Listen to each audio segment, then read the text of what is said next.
Jonas capítulo 1, versículo de número 1 diz: E veio a palavra do Senhor a Jonas, filho de Amitai, dizendo: Levanta-te, vai à grande cidade de Nínive e clama contra ela.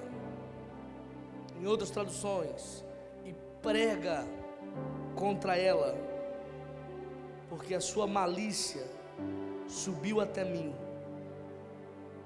Versículo 3 diz: E Jonas se levantou para fugir de diante da face do Senhor para Tarsis, e descendo a Jope, achou um navio que ia para Tarsis.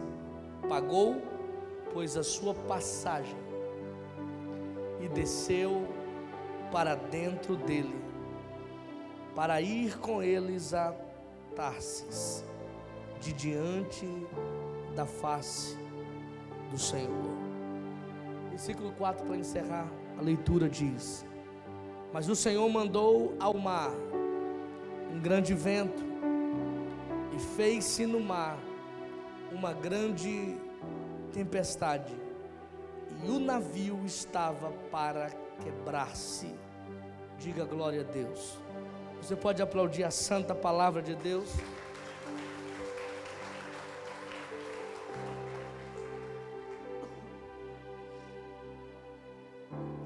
Glória a Deus.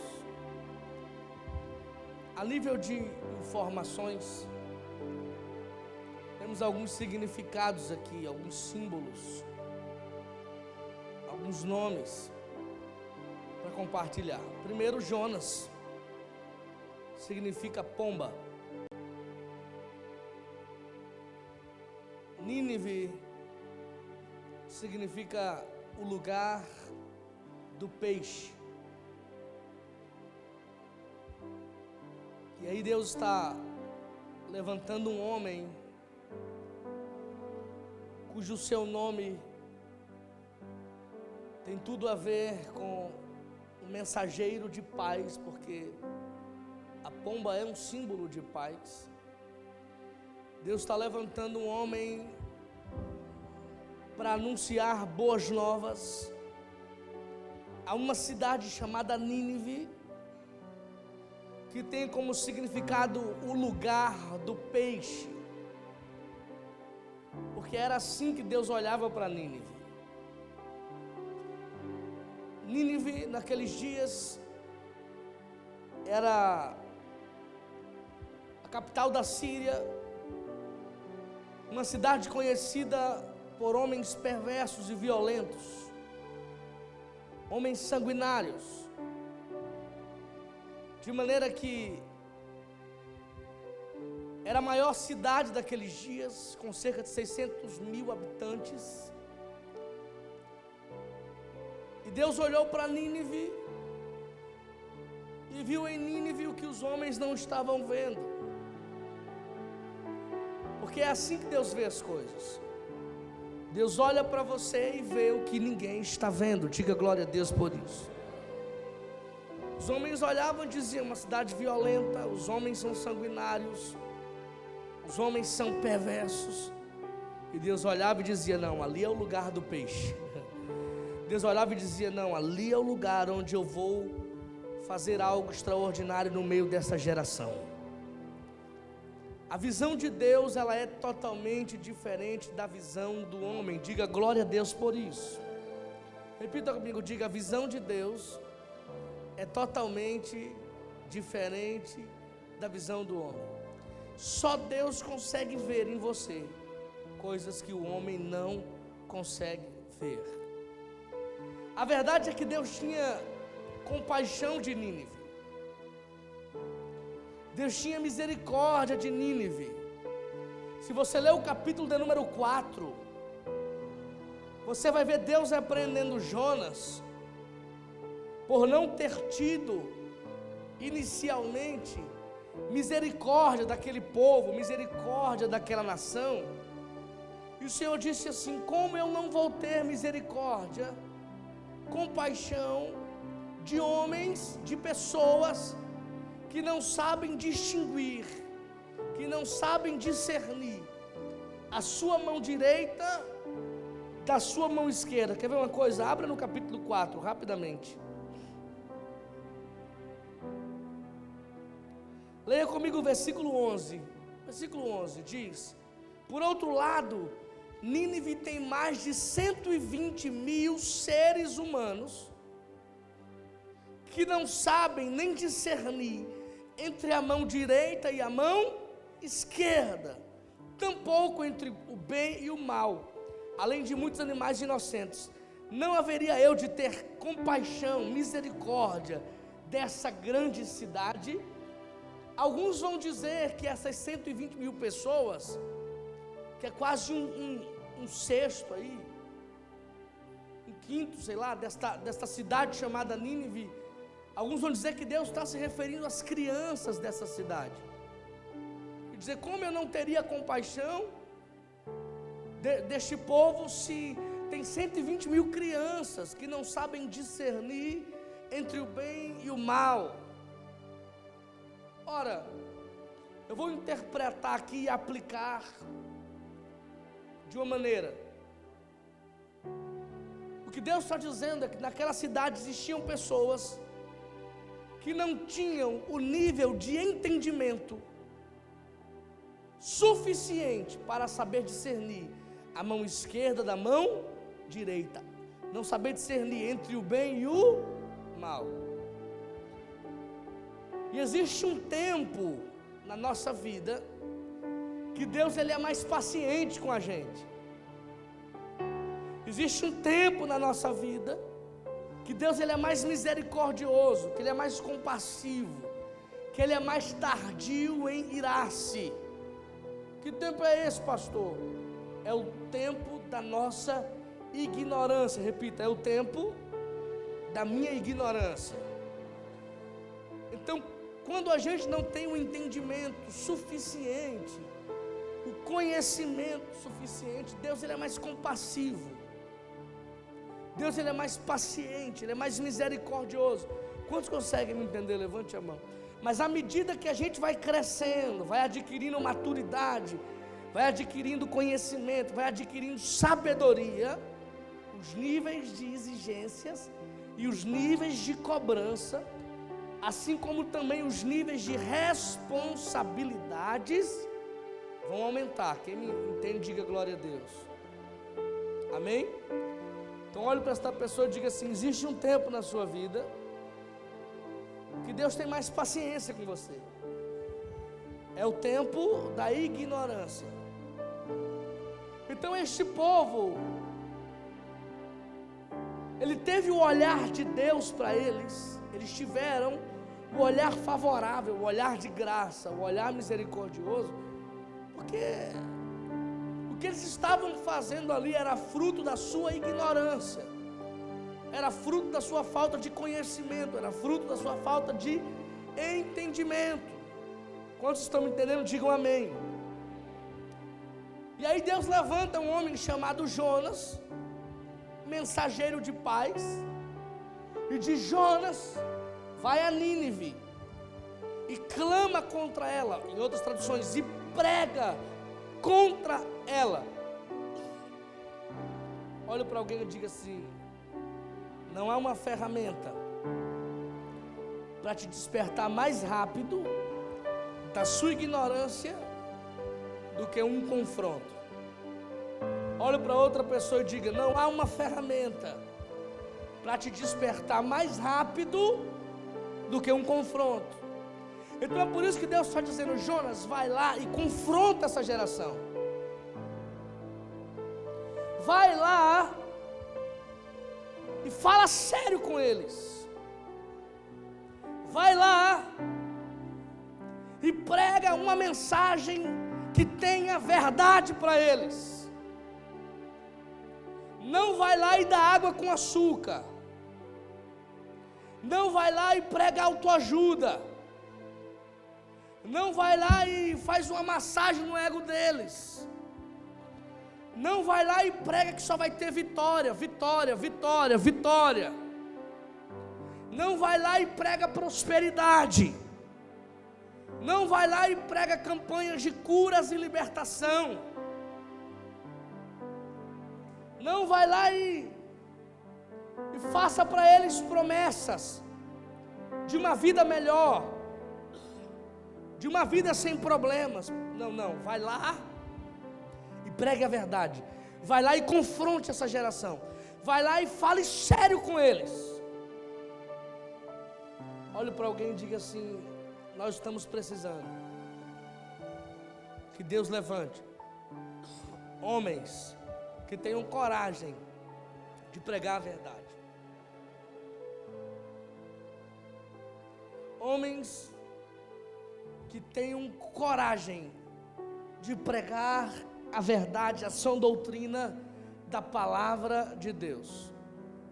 Homens que não tenham coragem, por exemplo, de perder pessoas por pregar a verdade. Porque a tendência daqueles que estão anunciando algo sério, algo genuíno, a tendência deles é ficarem sozinhos. Isso não é exclusividade da nossa geração. Isso já aconteceu nos tempos de Jesus. No ministério de Jesus, você vai ler João capítulo 6. É um capítulo extenso, um capítulo enorme. E você vai ver que Jesus olhou para uma multidão que estava seguindo, e ele começou a confrontar aquela multidão. Vocês estão me seguindo por causa do pão e do peixe que eu dou para vocês. Vocês estão me seguindo por causa dos milagres que vocês estão vendo. Vocês estão me seguindo por causa dos sinais. Vocês estão me seguindo porque eu mato a fome física de vocês.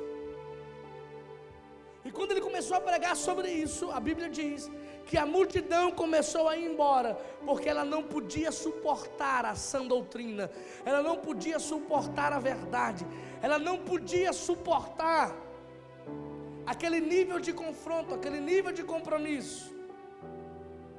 Olhe para alguém e diga assim: Deus não te chamou para ser um admirador do Evangelho, Deus te chamou para viver o Evangelho. Olha para outra pessoa, me ajude a pregar, diga: Deus não te chamou para ser um admirador. Irmãos, tem muitas pessoas que admiram o Evangelho. Admiram porque de fato o Evangelho é lindo.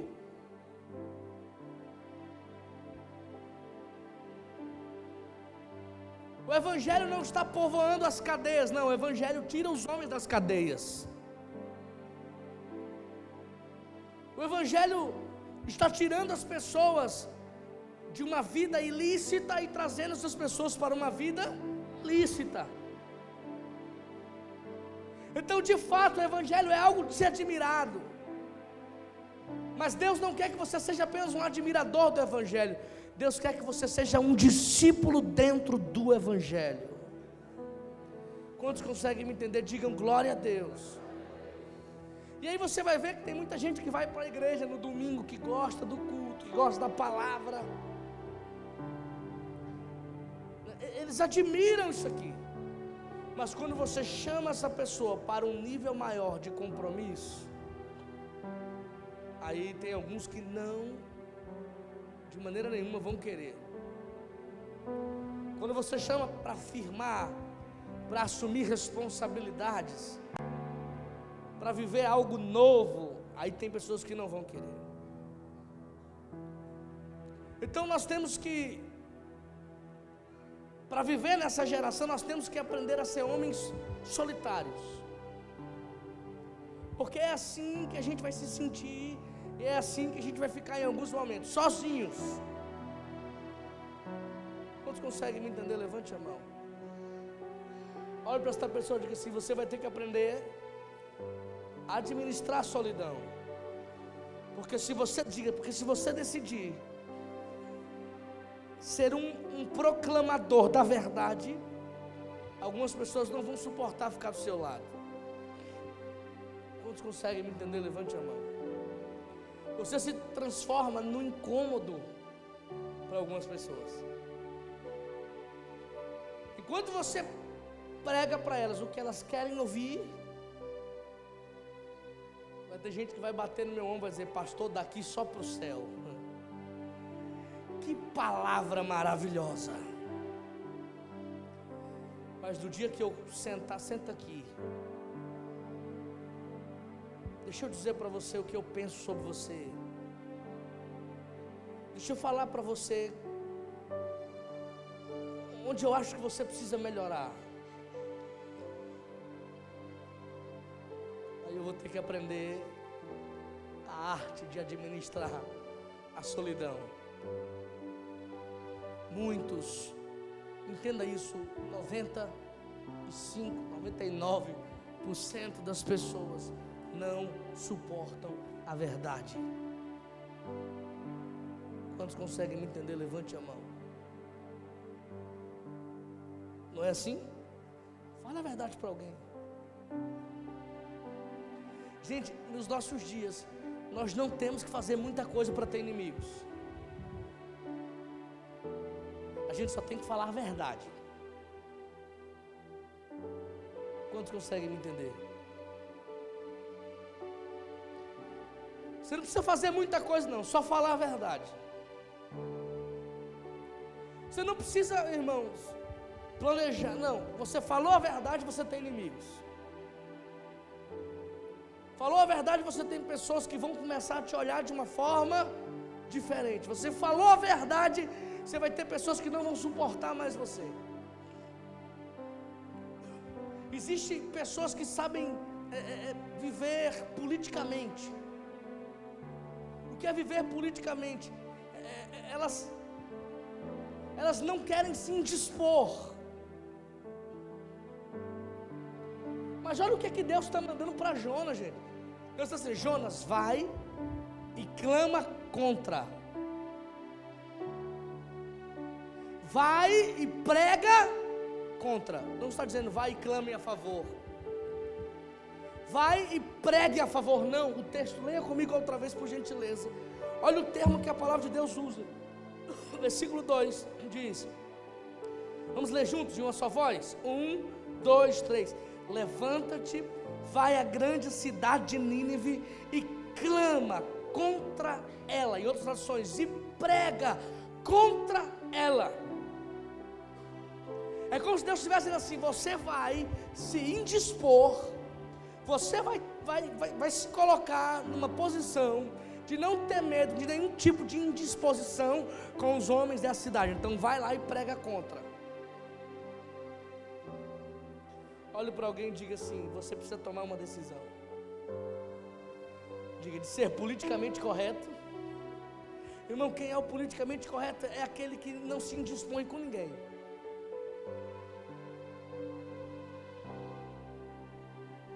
Ele não se indispõe com ninguém. Então ele é igual a chuchu. Onde você coloca, ele pega o gosto, ele fica parecido. Ele é politicamente correto, irmão. Consegue me entender? Então se ele vem para esse grupo aqui, esse grupo tem uma forma de conduzir a coisa, ele se adapta a esse grupo e não se dispõe com ele, mesmo dentro de si, ele reprovando. Aí ele conhece outro grupo e ele se aproxima desse grupo e ele pode discordar de tudo que esse grupo está fazendo, mas ele se adapta, ele não tem coragem de falar a verdade. Ele não tem coragem de confrontar, ele não tem coragem de expor a verdade. Então tem muita gente que está dentro da igreja, mas está vivendo politicamente correto. E Deus está levantando Jonas e dizendo assim: Jonas, você vai confrontar essa geração. Jonas, você vai denunciar essa geração. Jonas, você vai ter problemas a partir de hoje. Esses homens são violentos. Esses homens são sanguinários. E você vai pregar contra eles. Você vai denunciá-los. Você vai exortá-los. Olhe para alguém e diga assim, sabe? Diga: Deus vai tirar você desse nível, desse estágio político, para ser um profeta.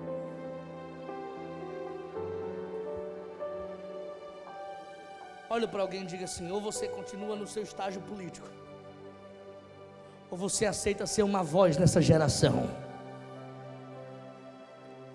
Eu disse que você vai ter que aprender a ficar sozinho quando você escolhe ser um profeta. Não era assim que João Batista vivia? Voz daquele que clama no lugar de quê? Solidão. Voz daquele que clama no deserto. Irmãos, Deus está ansioso por investir e compartilhar um chamado poderoso com algumas pessoas que não tenham medo daquilo que Deus quer fazer através delas.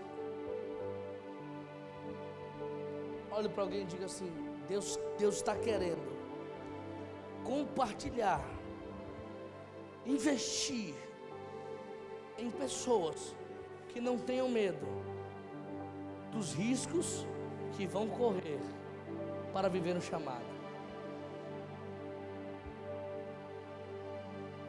Se você tem medo de ter indisposição com pessoas, Deus não vai poder usar você na minha geração. Se você tem medo de confrontar os seus amigos, Deus não vai poder usar você na sua geração. Se você tem medo de falar a verdade para as pessoas, porque vai ter problema com elas, Deus não pode usar você na minha geração. Alguém consegue me entender? Levante a mão. Eu vou repetir. Olhe para alguém, por favor, me ajude a pregar. Olhe nos olhos dessa pessoa e diga assim: se existe em você algum tipo de receio de se indispor com pessoas por causa da verdade, você não é um candidato a ser usado por Deus na minha geração. Deus vai levantar homens que sabem suportar os elogios e as críticas. Deus vai levantar homens que não vão se orgulhar quando os elogios chegarem, e que não vão se abater quando as críticas chegarem. Deus vai levantar homens na nossa geração. Escute isso. Eu estou liberando uma palavra como um profeta de Deus aqui nessa noite, e quem agarrar viverá. Deus vai levantar homens e mulheres na minha geração, que eles não vão ficar tristes quando forem criticados e caluniados, e eles não vão ficar orgulhosos quando forem aplaudidos. Sabe, vai ser uma geração indiferente e que não vai se deixar ser medida por aplausos ou por críticas. Por favor, aponte o dedo para alguém com toda a educação e diga assim: Deus não estabeleceu aplausos, elogios ou até mesmo críticas como termômetro da qualidade do seu ministério. Não são. As pessoas não precisam aplaudir o que você prega. As pessoas não precisam elogiar o que você prega. E se elas quiserem criticar, que critiquem. Deus está levantando uma geração que isso não os toca.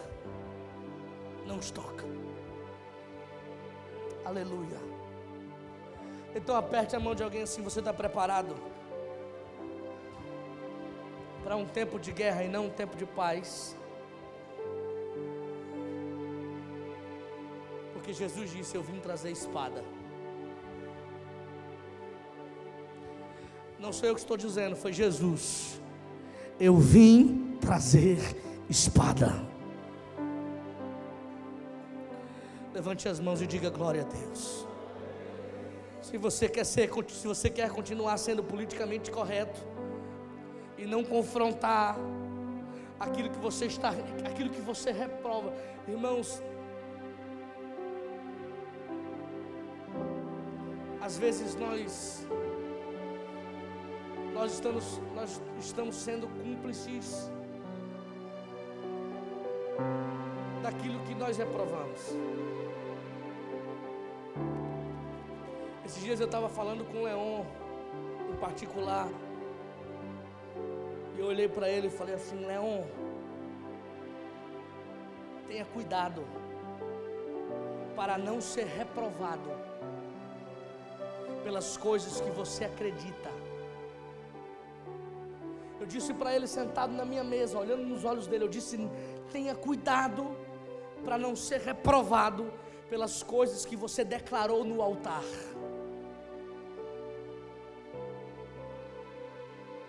Porque se tinha um medo, e quem lê Bíblia comigo aqui sabe, se tinha um medo que dominava o apóstolo Paulo, não era o medo de pregar a verdade, mas era o medo de ser reprovado por aquilo que ele pregava.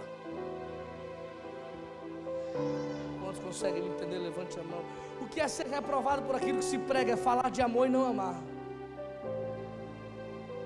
É falar de perdão e não perdoar. É falar de honra e não honrar. É firmar uma aliança de fidelidade e não ser fiel. É firmar uma aliança de lealdade e não ser leal. Isso é ser reprovado. E eu falei isso para Leão porque quem aqui já participou de seminário de honra? Levanta a mão. Quem aqui já participou? Já participou? Vocês já viram que as declarações que ele faz em seminário de honra são declarações muito fortes? Deixa eu perguntar outra vez. Quem participou? Levante a mão. Quem participou? Você ouviu algumas declarações que ele faz aqui no altar? São declarações muito fortes. E a gente fica aprisionado pelas palavras que a gente libera. Quantos conseguem me entender? Então cuidado, porque algumas declarações podem reprovar você, podem me reprovar. Algumas declarações serão usadas. Quando a polícia pega alguém e diz assim: tudo aquilo que você falar pode ser usado contra você mesmo. Não é assim que funciona? Você tem o direito de falar ou de ficar em silêncio. Agora, o que você falar poderá ser usado contra você. Esse era o maior medo do apóstolo Paulo. Era de ser reprovado por aquilo que ele pregava, pela sua própria pregação. E eu quero profetizar que a nossa geração só terá esse medo e não mais nenhum. Segure na mão de alguém e diga assim: você não terá nenhum outro medo, somente o medo de ser reprovado por aquilo que você está pregando. Aí olhe para mim. Sabe qual foi a escolha de Jonas?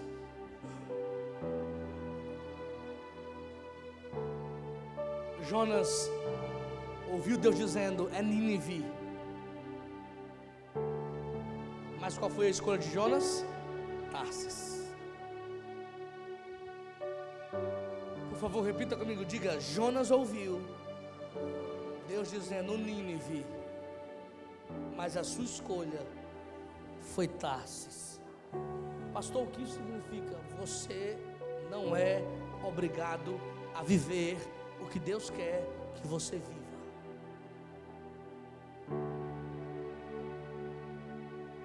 Olhe para alguém e diga assim: você não é obrigado a viver o que Deus quer que você viva.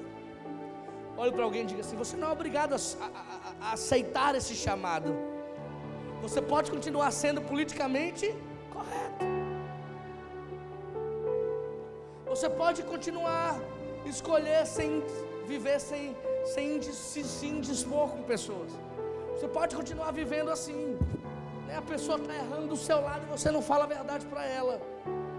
A pessoa está se destruindo do seu lado e você está aí para preservar a amizade. Irmãos, sabe o que a minha Bíblia me ensina? Eu não sei se a sua te ensina isso, a minha me ensina que o amigo verdadeiro ele fere. Por favor, olhe nos olhos dessa pessoa e diga assim: um amigo verdadeiro fere. Só que a diferença é que essas feridas a Bíblia chama de leais. Leais são as feridas feitas por um amigo. Eu prefiro que um amigo me fira com a verdade do que ele me iludir com um beijo de mentira. Quantos conseguem me entender? Levante a mão. Olhe para alguém e diga: é melhor que alguém te fira com a verdade do que iludir você com a mentira. É melhor alguém, sabe, me machucar, mas me machucar falando a verdade, do que me fazer acreditar em algo que é mentira, do que falar para mim algo desconfortável, algo que eu vou gostar de ouvir, mas não vai mudar minha vida. É por isso que eu sempre tenho dito que uma aliança verdadeira, uma aliança genuína, é aquela que me aproxima de Deus, não aquela que me afasta. Amém? Esse é o tipo de aliança que eu quero para a minha vida, aquela que me aproxima de Deus, não aquela que me afasta. Então eu pergunto para essa pessoa: e aí, Nínive ou Tarsis? Pergunte para ela. O que é Nínive? Diga: Nínive é o lugar do propósito. Diga: Nínive é o lugar de renúncia. Diga: Nínive é o lugar da obediência. Olha o que nós estamos falando. Nínive é o lugar do propósito. Ontem à noite eu ouvi algo interessante, e isso abriu minha mente para pensar em algumas coisas hoje. Veja como alguém que vive com um propósito é diferente, Arthur. 3 pedreiros estavam em uma construção. Eram 3 pedreiros. Alguém chegou para o primeiro e perguntou: o que você está fazendo? Ele disse: eu estou assentando tijolos. Alguém chegou para o segundo e disse: o que você está fazendo? Ele disse: eu estou mexendo a massa. Alguém chegou para o terceiro e perguntou: o que você está fazendo? Ele disse: eu estou ajudando a construir um hospital beneficente. Qual dos 3 tinha um propósito?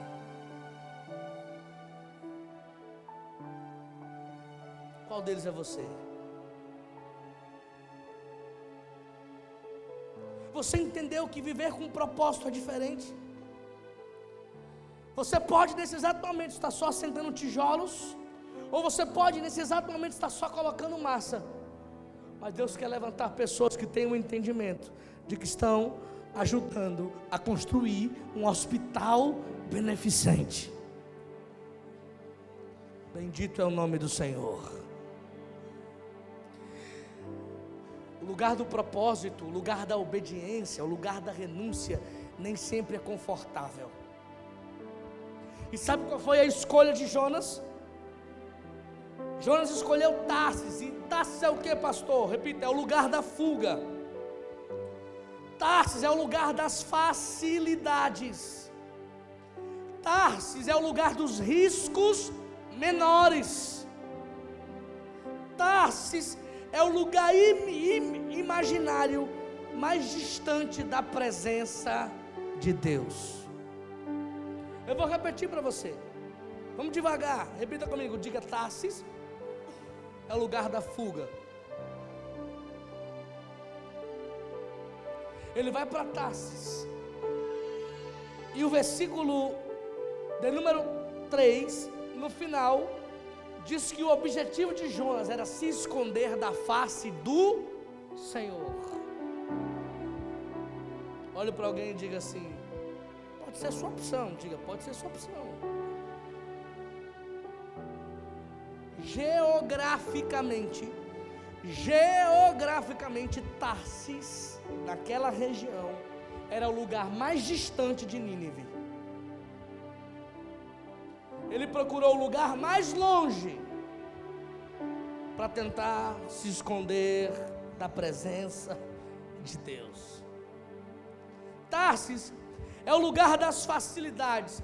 Em Tarsis, Jonas não ia ter que se indispor com pessoas. Ele não ia ter que confrontar pessoas. Gente, e deixa eu dizer uma coisa, eu não estou dizendo que confrontar alguém é algo fácil. Até porque o confronto, ele tem que ser numa medida certa. Porque o confronto fora da medida, ao invés de curar, ele mata. Amém? A palavra exortar, diga exortar, tem um significado lindo. Exortar significa elevar a um nível superior, colocar em um nível maior. O que é exortar? É pegar alguém que está nesse nível aqui e trazê-la para este nível aqui. Quantos conseguem me entender? Levante a mão. Toda exortação que não tira alguém do nível que está para outro nível maior, não é uma exortação eficaz. Então a gente precisa saber exortar as pessoas na medida correta. Porque toda exortação fora da medida, ao invés de produzir mudança para melhor, produz mudança para pior. Ao invés de curar uma pessoa, você pode matar uma pessoa. E tem pessoas que, se não forem exortadas da maneira correta, não voltam mais na igreja. Elas vão se sentir envergonhadas, vão se sentir expostas e não vem mais. Então aperte a mão de alguém e diga assim: é preciso muita sabedoria. Diga: exortar não é uma tarefa fácil. Jonas sabia de tudo isso, por isso que ele escolheu o quê? Tarsis, o lugar dos riscos menores. Tarsis é o lugar da conivência. Ou seja, você pode continuar vivendo do jeito que você está vivendo e fazendo as coisas que você está fazendo, e eu vou continuar sendo seu desse jeito aqui. Tarsis é o lugar onde a gente não toca nos assuntos que as pessoas não querem tocar. Olhe para alguém e diga assim: Tarsis é o lugar que a gente não toca nos assuntos que incomodam as pessoas. Quantos conseguem me entender? Levante a mão. Irmãos, você sabe qual eram os assuntos que Jesus tocava? Os assuntos que as pessoas não queriam que tocassem. Leia Mateus 5, 6 e 7. Falando sobre divórcio, sobre imposto, sobre adultério. Ele sempre tocava nos assuntos que as pessoas corriam. Você lembra daquela mulher lá no Porto de Jacó, em João capítulo 4? Ela tinha quantos esposos? Quantos maridos?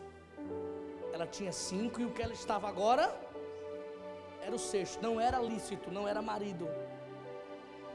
Por que ela foi no poço? Leia a Bíblia lá. Por que ela foi no poço meio-dia?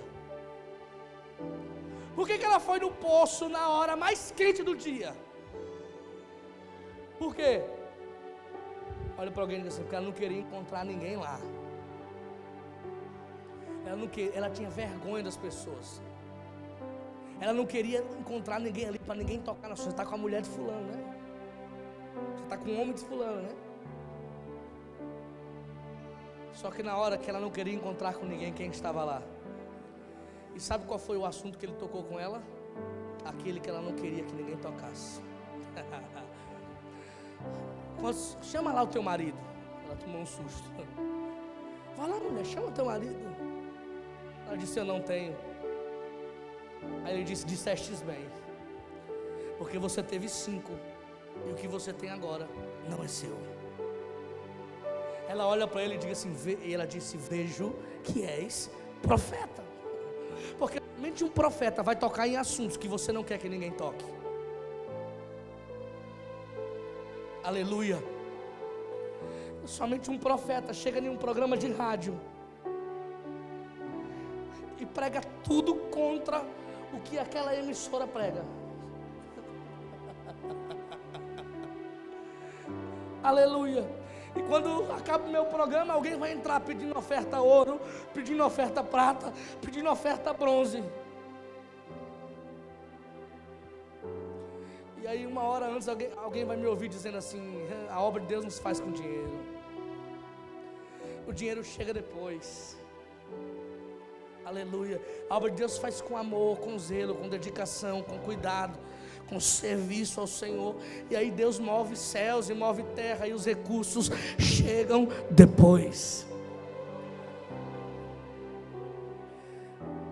Sabe, é interessante que as pessoas vão em algumas denominações e você vai ali procurando um pastor, e às vezes você encontra um psicólogo. Você não foi procurar um psicólogo, você foi encontrar um profeta. Só que aí alguém sai da posição de profeta e diz assim: olha, eu não posso te atender aqui, vai no meu gabinete, vai lá no meu consultório, que lá eu vou te atender como psicólogo.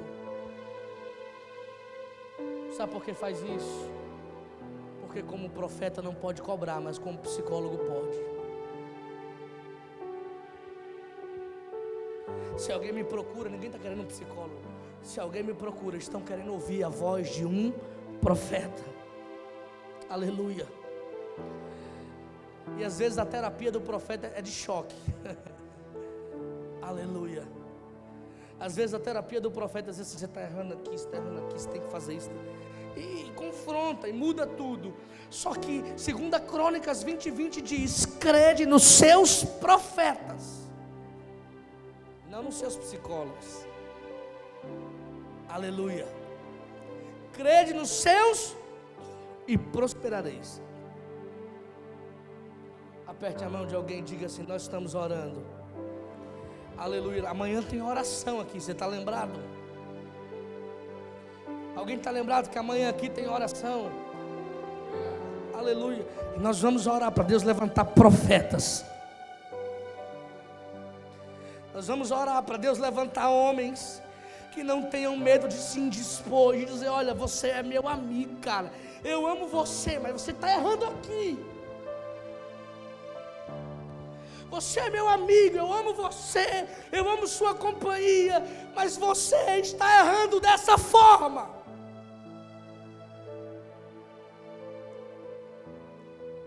Ou Deus não vai contar com você na minha geração. Deus vai levantar outro em seu lugar, que não tenha medo de se indispor com pessoas. Aleluia. Olhe para esta pessoa e diga assim: se você não for essa pessoa, diga assim: no problem. O Senhor vai levantar outra pessoa. E olha, Deus, Roberto convive comigo a semana toda, pastor Roberto. E ele sabe que eu não tenho problema de me indispor com ninguém. Ele sabe. Quando alguém chega para mim e diz assim: olha, fulano falou isso. Eu falo assim: cara, se não for para eu não tocar num assunto, não me diga. Ele sabe. Se não for para eu, se você não quiser que eu não toque no assunto com a pessoa, não me diga. Se me disser, eu vou tocar no assunto. Meu irmão, e não vai demorar não. É só eu encontrar com a pessoa. É só encontrar. Senta aqui. Cara, tu sabendo disso. Qual é? Qual foi? Por que tu tá nessa? Deus pode contar comigo, porque eu não tenho nenhum problema de ser odiado.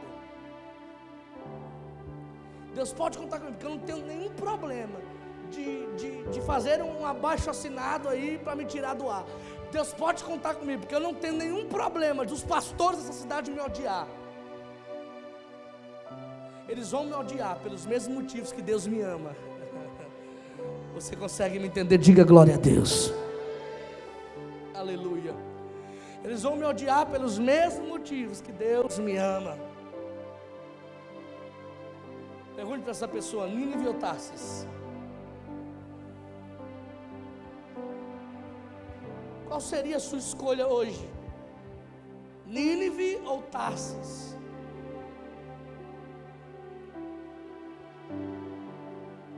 E aí nós entramos em um conflito que eu chamei hoje de batalha das vontades. Repita comigo, diga: batalha das vontades. Fale mais forte, diga: eu estou vivendo uma batalha de vontades. Meu espírito, o meu coração quer o que Deus quer, mas às vezes a minha alma quer fugir disso. Sabe, o meu homem interior, Paulo disse que o nosso homem interior tem prazer na lei do Senhor. Paulo também disse que ainda que o meu homem exterior se corrompa, o meu homem interior se renova todos os dias. Sabe, o meu homem interior está gritando para viver a vontade de Deus.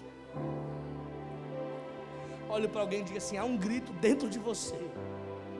Me ajude a pregar, diga: há um grito dentro de você que está dizendo: viva a vontade de Deus.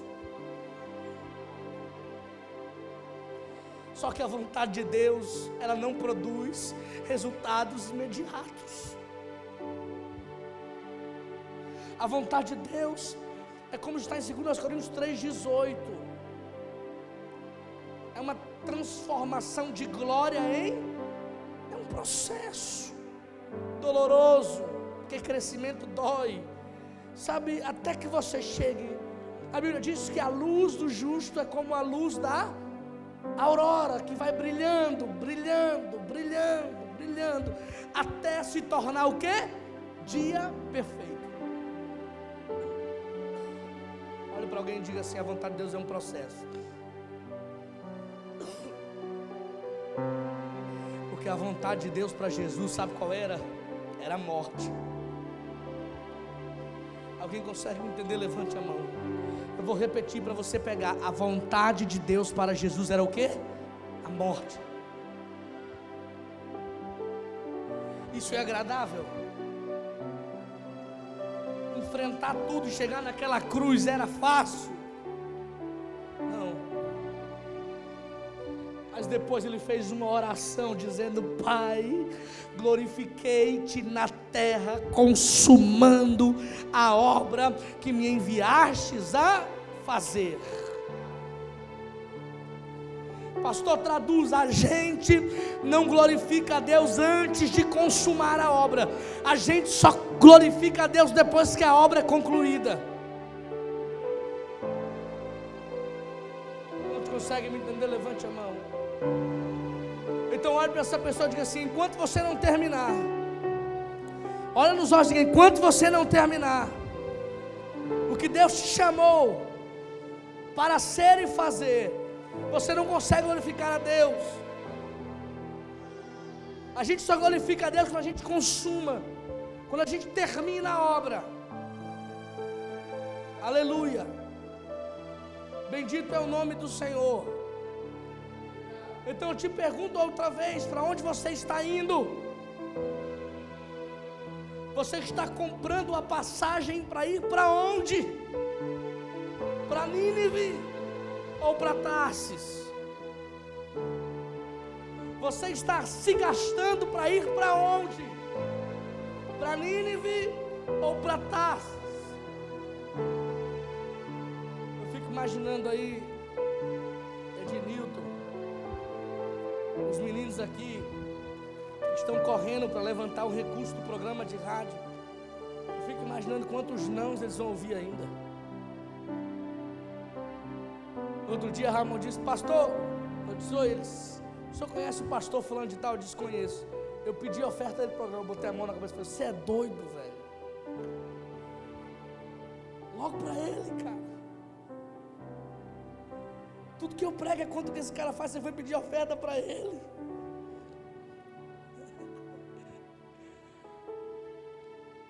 Mas eles escolheram ir para Nínive.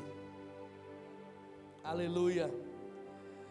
E ir para Nínive tem um preço alto. Consegue me entender? Diga glória a Deus. Pergunte para essa pessoa, olhe nos olhos e diga: você está indo para onde? Olhe para essa pessoa e diga assim: Tarsis pode ser essa cadeira que você está. Sabe, tem pessoas que estão tão machucadas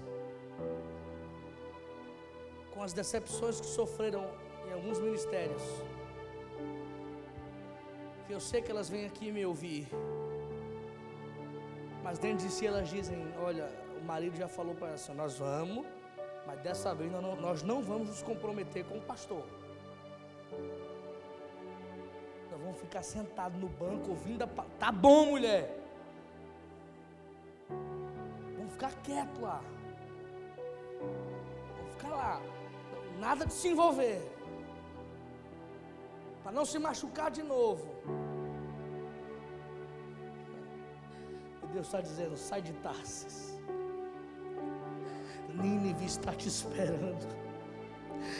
Tem 120 mil homens em Nínive que não sabem discernir a mão direita da mão esquerda, que não sabem discernir o bem do mal. Vai pregar em Nínive. Aleluia, glória a Deus. Alguém consegue me entender aqui? Levante a mão e diga glória a Deus. Eu vou dar a você alguns segundos para colocar para fora o que está dentro de você. Levanta a tua mão e adora Deus aí. Deus está te dizendo: olha, tem 120 mil pessoas que não sabem discernir a mão direita da mão esquerda. Tem pessoas que não sabem discernir o bem e o mal. Eu quero que você pregue para elas. Aleluia, glória a Deus. Para onde você está indo? Para Nínive ou para Tarsis? A batalha das vontades, você precisa decidir hoje. Agora, eu tenho que te falar uma coisa aqui para a gente caminhar para o final. Quando a gente sai do propósito, irmãos, a nossa vida desmorona. Eu vou repetir: quando a gente sai do propósito, a nossa vida desaba. Quantos conseguem me entender? Levante a mão. Olhe para alguém e diga assim: fora da vontade de Deus, você se transforma num problema ambulante. Irmãos, tem pessoas que não têm problemas não, elas são o próprio problema. E a prova disso é que onde ela chega dá problema. Ela pode mudar de denominação, onde ela chega o problema é o mesmo. Consegue me entender? Por quê? Porque ela é o problema. Por que ela é o problema? Porque ela está fora do propósito. Porque ela é o problema, porque ela está fora da vontade de Deus. Então ela se transforma no problema. Jonas, quando comprou a passagem para Tarsis, ele virou um problema. Ele entrou dentro do navio, irmão. Só foi ele entrar dentro do navio. O que aconteceu? A tempestade veio. Sim ou não? Só foi ele entrar dentro do navio. Lá veio o quê? A tempestade. Tem gente que para onde vai leva a tempestade. Irmãos, tem pessoas que é incrível. Está tudo em paz na sua casa. Quando ela entra, começa a briga. É um negócio. Não. Eu estou falando de gente da nossa família, viu? Estou falando de gente da nossa família. A gente está em paz, comendo, rindo, conversando. Fulano chegou. Meu irmão, 5 minutos, um começa já a aumentar o tom da voz. Aí começa, não, porque fulano. E nunca resolve a vida dela, mas quer resolver a sua. Tem pessoas que é um problema ambulante. Onde chega, leva a tempestade. Sabe por quê? Olhe para alguém e diga: está fora do propósito. E aí quando a gente está fora do propósito, não adianta mudar de igreja. Porque para onde a gente for, a gente vai ser o mesmo problema ali. Mudar a geografia não resolve. Quantos conseguem me entender? Levante a mão.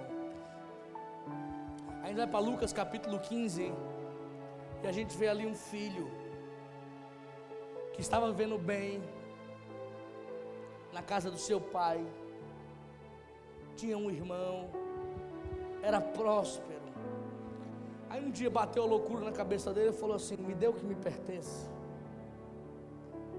me dê a minha herança, eu quero seguir minha vida. Deixa eu te fazer uma pergunta: ele pediu algo que não era dele? Não, diga assim: o que ele pediu era dele, só que não era o tempo. Porque a herança não é em vida, a herança é em morte. Tem pessoas que estão dando problema porque querem coisas antes do tempo. E aí, para alcançar antes do tempo, sabe o que é que faz? Sai da cobertura do Pai, sai da vontade de Deus, sai do propósito. Posso ser mais direto aqui? Sim ou não? Posso pregar para você mais direto? Tem irmãs que estão solteiras, e aí chega na igreja e fica procurando: cadê meu Isaac? Aí vê que ali só tem Ismael. Aqui só tem Ismael, cadê Isaac? Aí, para alcançar o que quer mais rápido, sai da cobertura do Pai, vai buscar no Egito.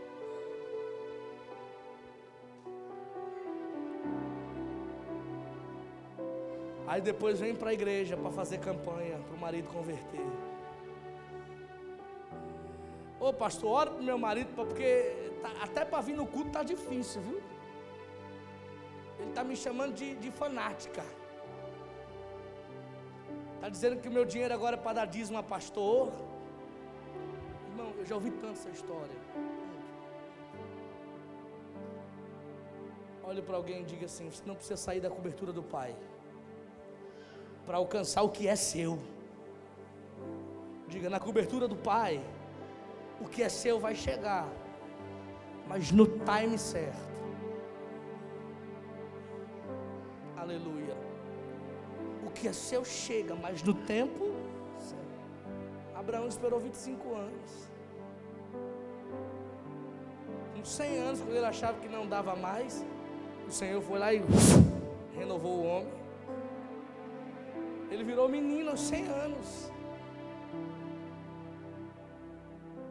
Renovou Sara. Sara com 99 anos, ele com 100, o negócio pegou fogo. Aleluia. Ismael foi fruto da precipitação. É problema até hoje. Vai no Oriente Médio e veja os descendentes dos islâmicos, de onde vieram. Porque tudo que é fruto de precipitação dá problema.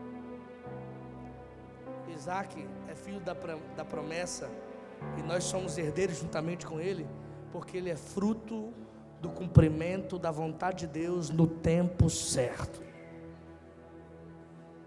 Eu quero declarar sobre a sua vida que você não precisa se adiantar nem se precipitar, porque você está olhando para o seu lado e na cobertura do Pai você não está vendo o que você gostaria de ver, irmãos. Mas quando tiver que acontecer, vai acontecer dentro da cobertura do Pai, não fora. Fora da cobertura, sabe o que aconteceu com aquele menino? Ele perdeu tudo em uma vida dissoluta e chegou lá no fundo do poço. Irmãos, olha a mentalidade, presta atenção.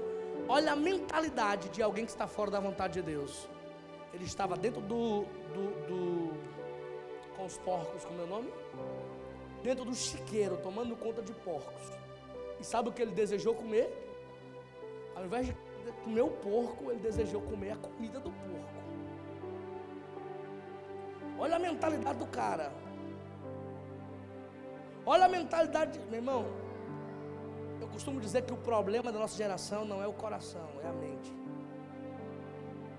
Aquele filho saiu da casa do pai, mas ele continuou amando o pai. Ele continuava amando o pai, sim ou não? Onde é que estava o problema dele?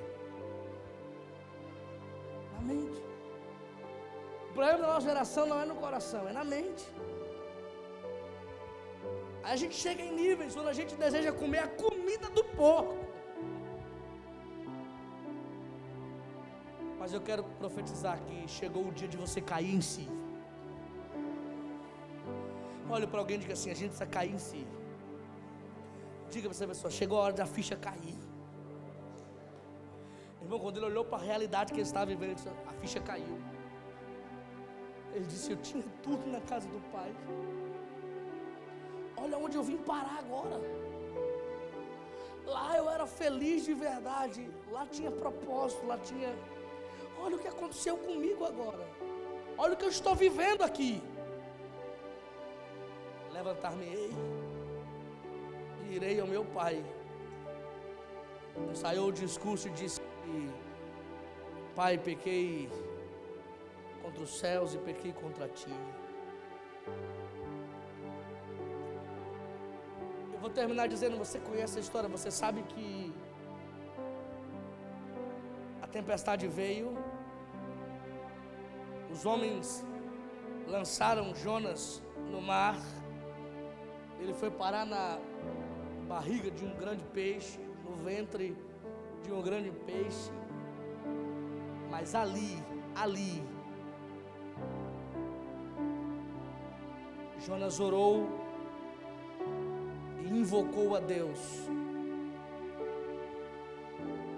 com o coração arrependido.